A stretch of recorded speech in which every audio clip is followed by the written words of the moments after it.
एक तो बिली पत्र का स्नान चतुर्मास में, दूसरा संयम, तीसरा गद्दी पलंग आदि का त्याग, पलाश के फूल पत्ते पर पत्तल पर भोजन करने से पुण्यदायी माना जाता है। और खास बात यह कि गाय के गोबर का कंडा अथवा गोचंदन अगरबत्ती, उसमें 1-2-4 बूंद गाय के प्योर घी, डेयरी का घी, तो वह तो पहले तो 34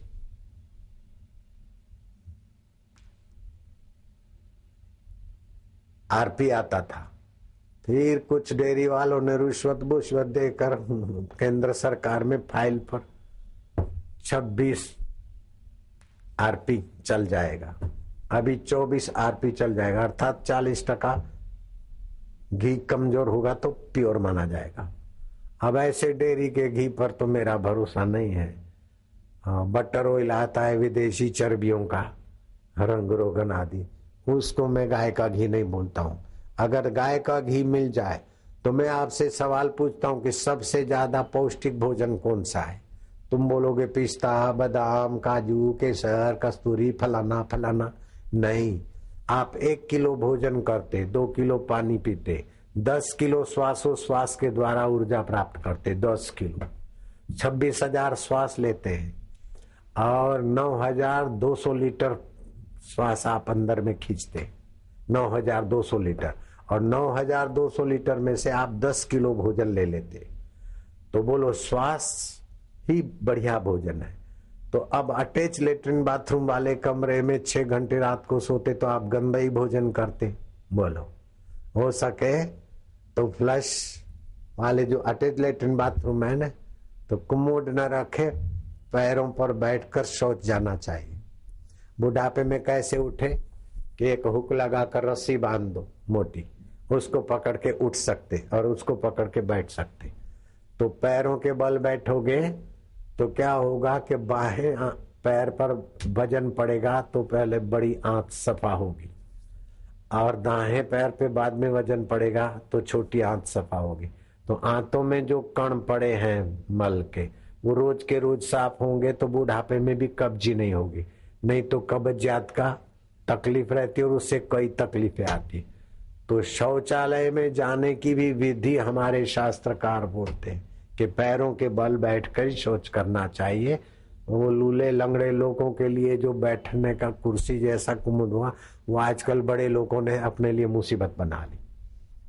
और बड़े लोग तो बड़ी मुसीबत करते, 1 लाख रुपया।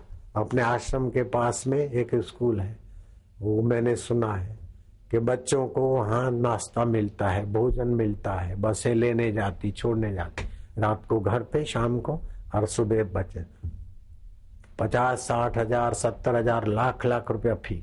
लेकिन बच्चों को देते इडली डोसा ये वो अथवा चाइनी फूड। अरे मैदे का फूड पेट की तकलीफ करेगा। चावल सीधा खाना तो ठीक है, लेकिन चावल का आटा बनाकर कुछ भी खाते हो वो रुग्णता लाए बिना नहीं रहेगा। ऐसे ही बिस्किट और डबल रोटी भी आंतों के लिए मुसीबत है, और भोजन के साथ आइसक्रीम खाना बड़े लोगों के लिए बड़ी मुसीबत बुलाना। भोजन में पनीर खाना स्वास्थ्य के लिए मुसीबत करना।